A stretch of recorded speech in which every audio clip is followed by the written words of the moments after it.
Pendant le ministère de notre Sauveur dans la condition mortelle, beaucoup l'ont suivi, notamment des scribes et des pharisiens, de tous les villages de Galilée, de la Judée, de Jérusalem. Des gens portant sur un lit un homme qui était paralytique et qui désirait être guéri, l'amenèrent à une grande assemblée. Comme il ne pouvait pas s'approcher du Sauveur, ses amis montèrent sur le toit de la maison où il se trouvait, et ils descendirent le paralytique.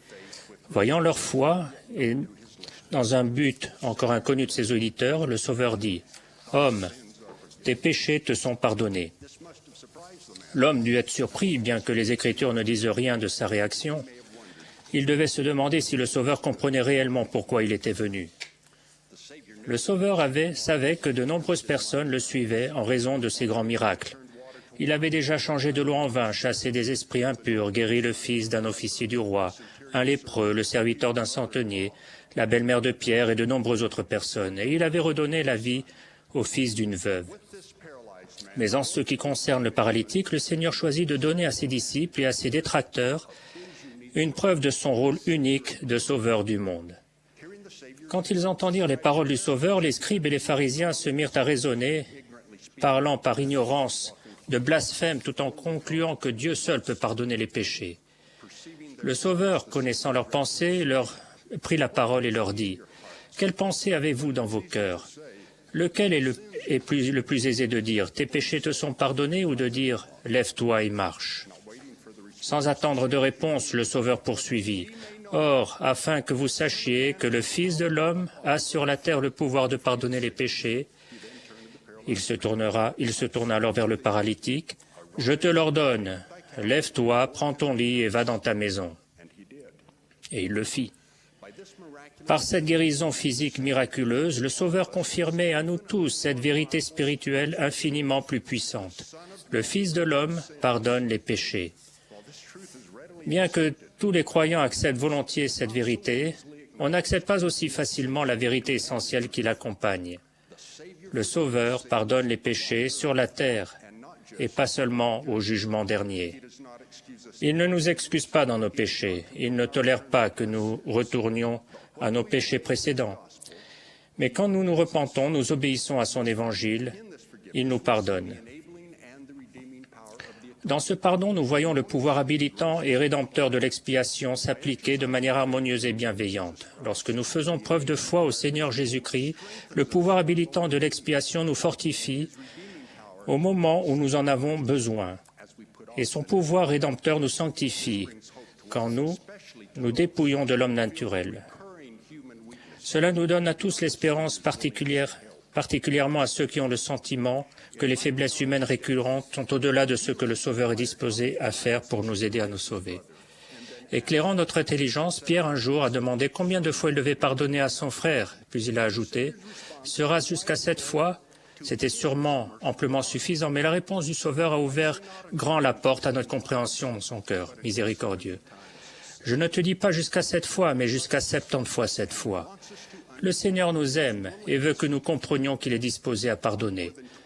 Plus de 20 fois dans les Doctrines et Alliances, le Seigneur dit aux personnes à qui il s'adresse, « Tes péchés te sont pardonnés » ou des termes similaires.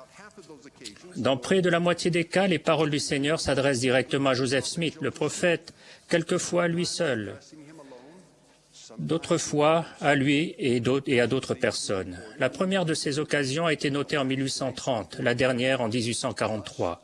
Ainsi, dans l'espace de plusieurs années, le Seigneur a dit à maintes reprises à Joseph Smith, « Tes péchés te sont pardonnés ».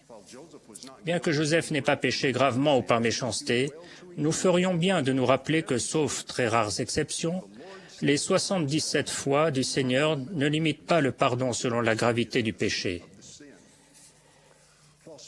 Le Seigneur a dit aux anciens qui s'étaient assemblés à Kirtland, « Je veux que vous vainquiez le monde. C'est pourquoi j'aurai compassion de vous. » Le Seigneur connaît notre faiblesse et les conséquences éternelles du monde sur des hommes et des femmes imparfaits. En employant les mots « c'est pourquoi » dans ce verset, il affirme que c'est uniquement en vertu de sa compassion que nous pourrons finalement vaincre le monde. Comment se manifeste cette compassion? À ces mêmes anciens de Kirtland, il a dit « Je vous ai pardonné vos péchés. » Le Sauveur veut pardonner. Personne ne doit supposer que ce pardon est accordé sans repentir. Le Seigneur a en effet déclaré « Moi, le Seigneur, je pardonne les péchés à ceux qui les confessent devant moi et en demandent le pardon. » Puis il les met en garde à propos d'une condition requise supplémentaire et qui n'ont pas commis de péché qui mène à la mort. Bien que le Seigneur ne puisse considérer le péché avec la moindre indulgence, il fait néanmoins une distinction selon la gravité relative de certains péchés. Il stipule qu'il n'y aura pas de pardon pour le blasphème contre le Saint-Esprit. Il affirme la gravité du meurtre. Il souligne la gravité des péchés sexuels tels que l'adultère. Il nous fait savoir que lorsque les péchés sexuels graves se répètent, il est de plus en plus difficile de recevoir le pardon. Et il a dit que celui qui pêche contre la lumière plus grande recevra une condamnation plus grande. Cependant, dans sa miséricorde, il permet la progression avec le temps au lieu d'exiger la perfection immédiate. Malgré la multitude de péchés occasionnés par la faiblesse inhérente à la condition mortelle, et aussi souvent que nous nous repentons et que nous recherchons son pardon, il pardonne encore et toujours.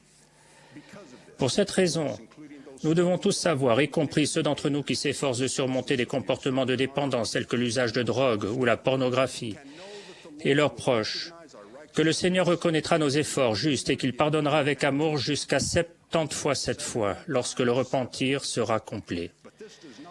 Mais cela ne signifie pas que l'on peut revenir volontairement au péché en toute impunité. Le Seigneur s'intéresse toujours à notre cœur. Et une foi factice, saupoudrée de prétextes, ne justifie pas le péché. Dans cette dispensation, le Seigneur a mis l'un de ses serviteurs en garde contre ce genre d'autojustification en déclarant qu'il avait honte de la bande des Nicolaïtes et de toutes leurs abominations secrètes. Les Nicolaïtes étaient une secte religieuse autrefois qui professait avoir l'autorisation de se livrer au péché sexuel en vertu de la grâce du Seigneur. Cela déplaît au Seigneur. Sa compassion et sa grâce ne sont pas une excuse lorsque notre cœur n'est pas satisfait et que nous n'obéissons pas à la vérité, mais que nous nous plaisons dans l'injustice. Ce n'est qu'après tout ce que nous pouvons faire que sa compassion et sa grâce sont les moyens par lesquels, dans la suite des temps, nous vaincrons le monde grâce au pouvoir habilitant de l'expiation. Lorsque nous recherchons humblement ce don précieux, il rend fortes pour nous les choses qui sont faibles et par sa force, nous devenons capables de faire ce que nous ne pourrions jamais faire seuls.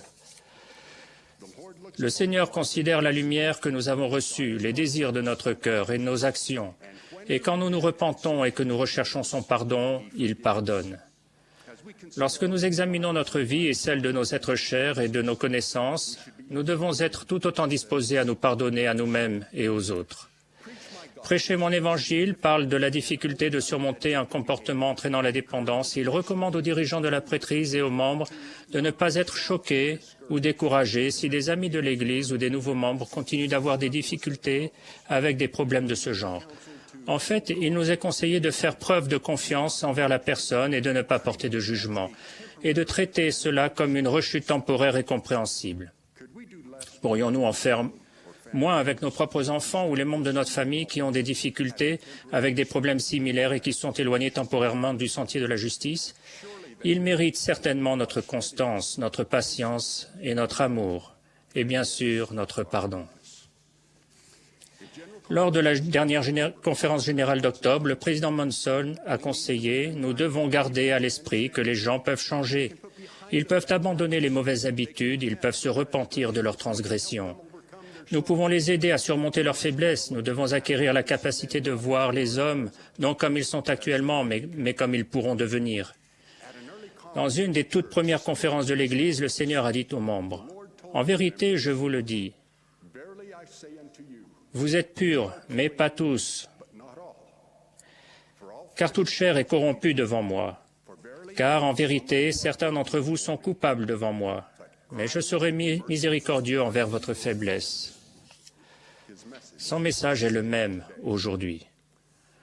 Le Seigneur sait ce que nous affrontons. Il sait que nous péchons tous et que nous sommes constamment privés de la gloire de Dieu. Il connaît la faiblesse de l'homme et il sait comment secourir ceux qui sont tentés. Il nous enseigne à prier toujours afin de ne pas entrer en tentation. Il nous est dit de l'invoquer pour avoir la miséricorde car il est puissant à sauver. Il nous commande de nous repentir et de pardonner. Et bien que le repentir ne soit pas facile, il fait cette promesse à condition que nous nous efforcions de tout notre cœur d'obéir à son évangile.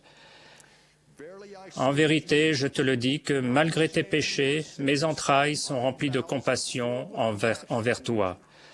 Je ne te rejetterai pas complètement, et le jour de la colère, je me souviendrai de la miséricorde.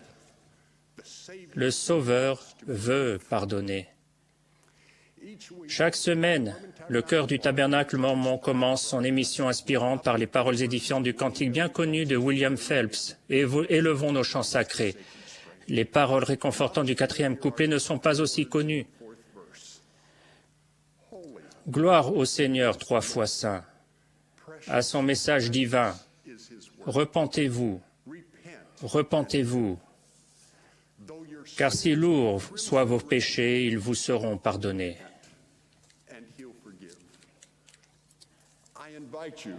Je vous invite à vous souvenir et à croire aux paroles du Seigneur et à exercer votre foi en lui. Il vous aime, il veut pardonner. J'en témoigne au nom sacré de Jésus-Christ. Amen.